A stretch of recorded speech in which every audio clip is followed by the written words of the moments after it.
Right, first thing we need to do before we can see if this one works, we've got our USB to DIN power cable, and this is the video cable I made up last time. Now, surprise, surprise, we've got TV, cassette, and joystick, I believe.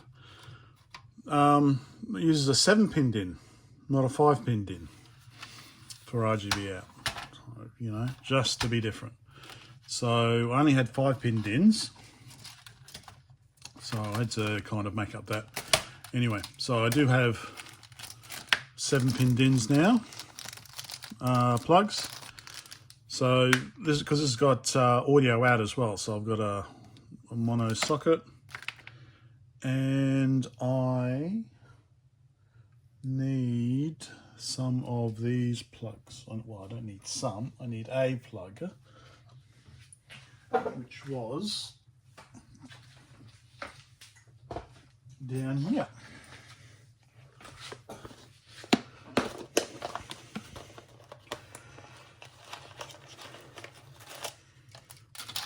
One of those.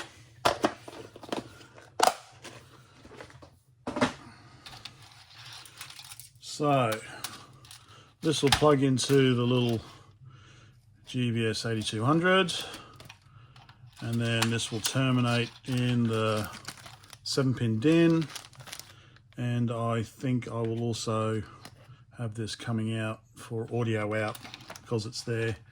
Maybe you'll see how much of a pain in the ass it is to do. So I should also have a look inside this as well, just to see if it's identical. 2 years older. Yeah, let's, I've got a few minutes. I'm allowed giving me a few minutes for my lunch, even though my contract says I get an hour. In a few minutes I can do something non-work related, take my mind off work. I think so. There was a trick with this one as well. So there's these 4 main screws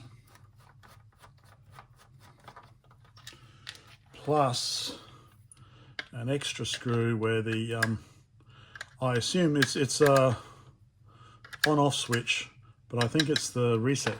So they use that instead of a push button or a momentary, which is interesting.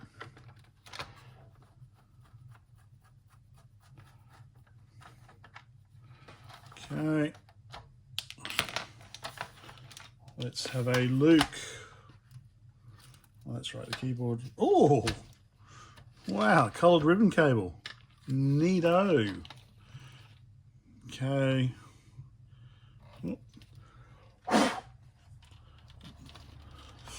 Dust bunny, but pretty much the same, except we've got a colour ribbon cable this time.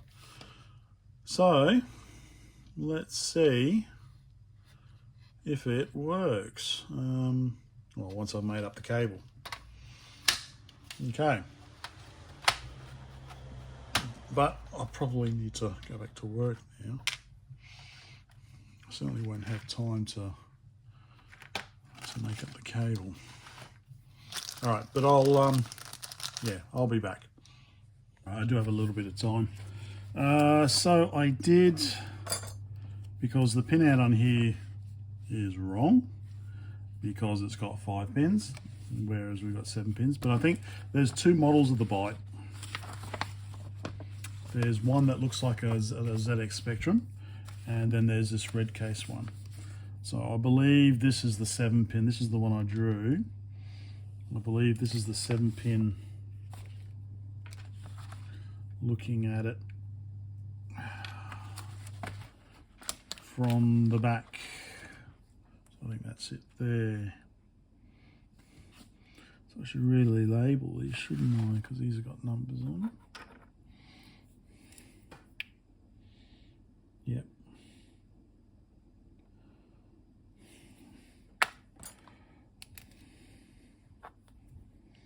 So we've got 614. 614. It's the bottom one 2 as usual. Yeah. 2537. 2537. So that should be how it is. So looks like I've written also here composite. So composite on 1, sound on 7. So I'm not going to worry about although composite would be handy for video capture. Huh. Well, I don't even know if the machine works. So let's just do a straight RGB first. Maybe with audio. Maybe with audio. Stick that in here. Who knows? So I should probably hook all that up with heat shrink as well, and then screw it on and see what happens. Okay. All right, I need to go back to work, but I got this much done. So I haven't, I've been a bit lazy. I haven't put any heat shrink on the individual wires. I hope that'll be okay. We're a bit close. Normally I would, but I'll maybe stick some heat shrink on there, keep everything in place, and see how we go. All right. Hopefully that's okay. All right, let's put it together. That goes in there. And the little screw that I put safely aside. Not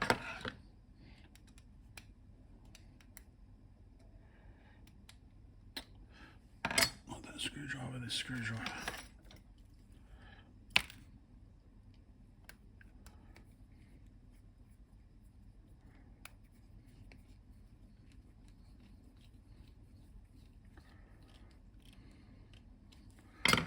Okay, there we go. So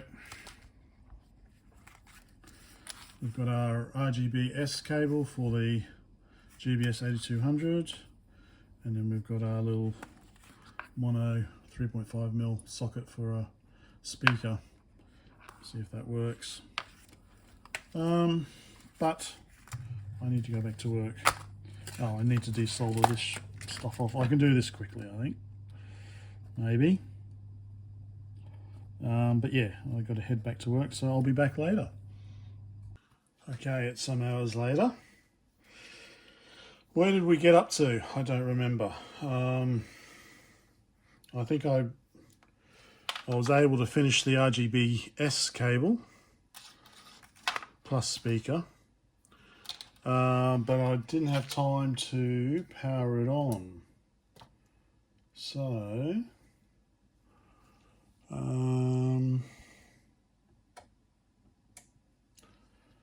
let's see. Okay, nice shiny 7-pin.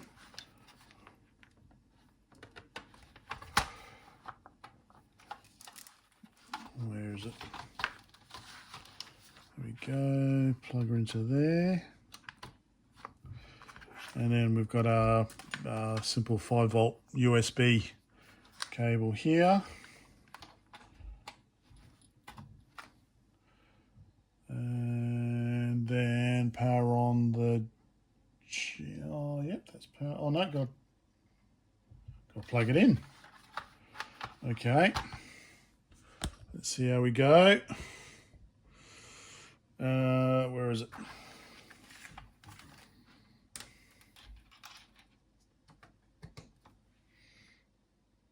Hey! Didactic Scalica. Okay. Image isn't stable.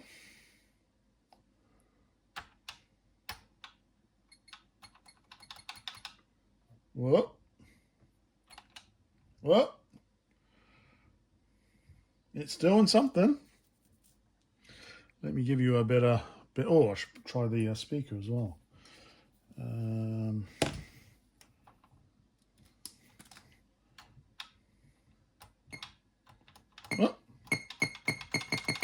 Okay, so that is actually sound out as well. All right.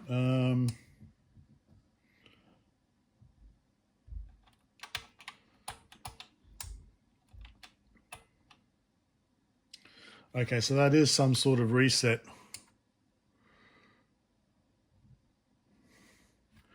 So it's calmed down because the Z80 is now in reset. And it resets. So let me give you a better look. Okay.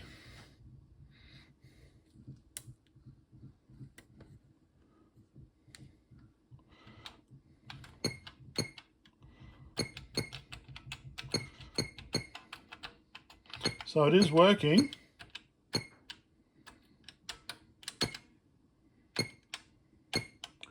You got to type slowly on the keyboard, slowly and deliberately. Okay, that's the reset. And resets off. Okay, so let's leave the reset on.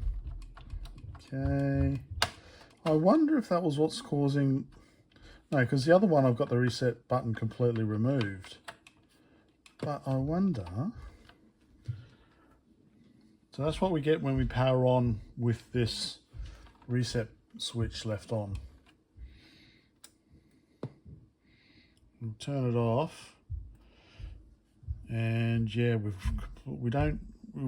yeah, sync. I guess it's sync, isn't it? The sync's not there.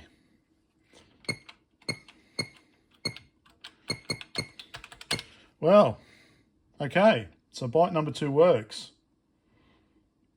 We just need to figure out the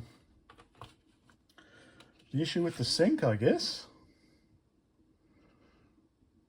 Okay, some troubleshooting to be done. Very good. I think I might leave, yeah, okay. Well, I like to try and keep the videos short and sweet, so I think I'll leave it at that one.